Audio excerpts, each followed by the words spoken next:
Good evening and welcome to News Channel 8. I'm Jerome Aegean and here's some of the top stories we have for you tonight. Another homicide on St. Croix. A former Divvy accountant in trouble with the law, and Diageo sets it straight. These stories and more are up next on News Channel 8.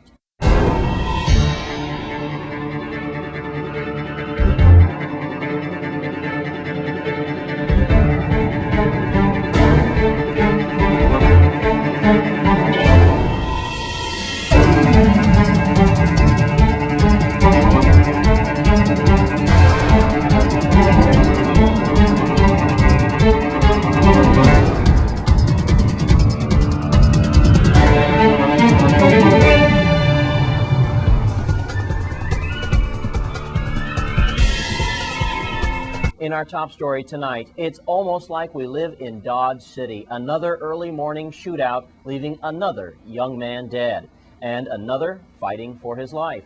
News Channel 8 is at Chris's Hideaway near Five Corners. Thanks a lot, Jerome. Indeed, very shockingly and sad news to report on this Three Kings Day. It was just a short time ago at around 1:30 in the morning here near Five Corners, Chris's Hideaway here, where we had a shootout. That's right. Now dead at the scene is another 22-year-old young black man. This time he is Shanilla James, visiting from Atlanta. Also gunned down with a 20-year-old who is fighting for his life at this time at Juan Louis Hospital.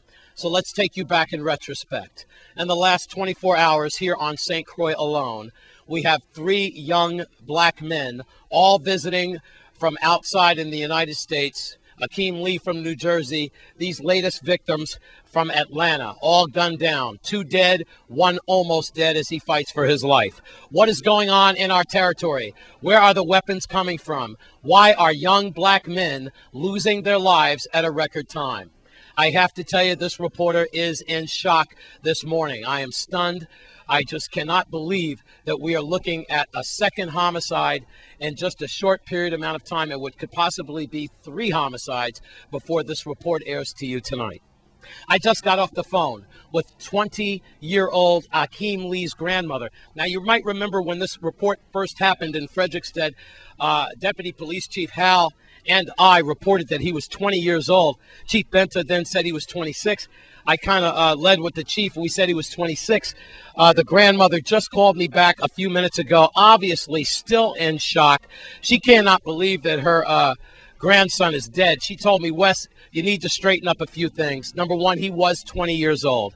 20 years old. He never, I repeat, the grandmother says, and it's quoted in today's paper, he never got in trouble before in his life.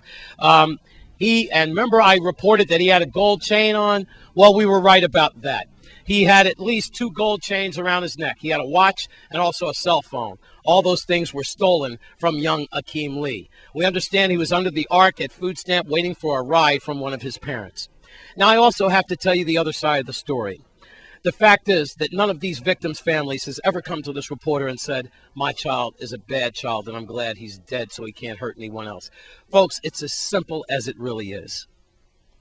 There are no winners here. You understand? There are no winners here. We have now another young man dead. What is it going to take? I'm going to slip into Crime Stoppers and give a special plea and a special report in just a couple of minutes. But first, let's take you back.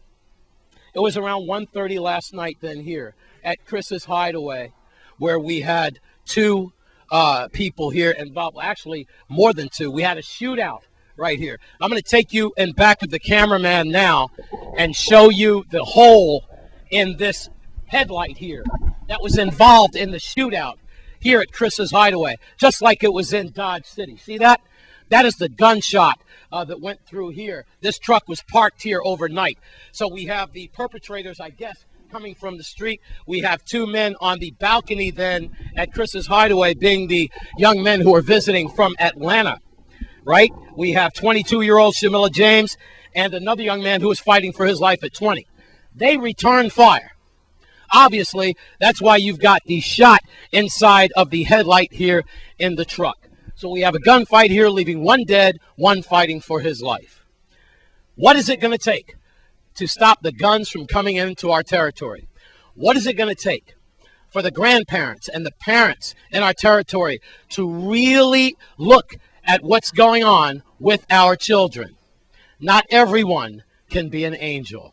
Not my child. Yes, your child.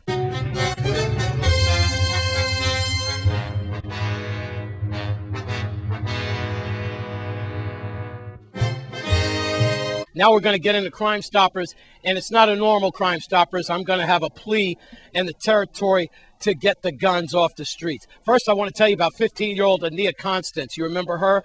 That was the 15-year-old who walked away from her youth counselor during the village. She has now been returned to the proper family or resources, so we don't have to worry about looking for her anymore. This is what I want to ask the general public during this Crime Stoppers report. Folks, we know that the weapons are coming into the territory. Now, whether they're coming in at the container port or fishing boats in the middle of the night or luggage or whatever, you've got to know who's bringing in these weapons.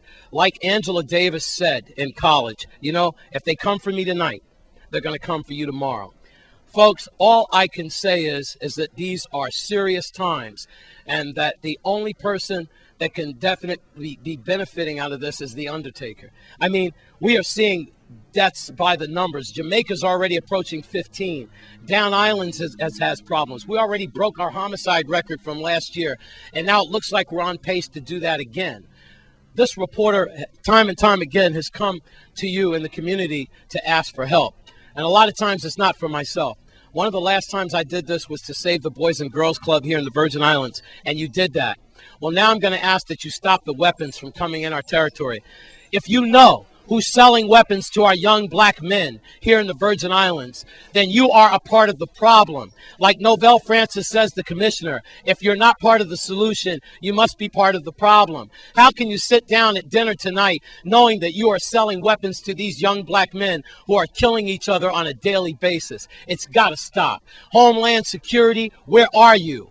Where are you? Why aren't you looking at the containers on a daily basis? How come we don't have the bus that we should have? How come we just have one gun here, one gun here, one gun here? You mean to tell me we are not checking these furniture packages, these crates, these supermarket crates, these containers that are coming into the Virgin Islands? Homeland Security, where are you? That's my Crime Stoppers report. That's my Crime Stoppers plea. This reporter is begging you to stop the artillery from coming into our territory, that young black men can stop killing each other. The number is 1-800-222-TIPS. You are not a rat. You are part of the solution. 1-800-222-8477. I'm Wes Small.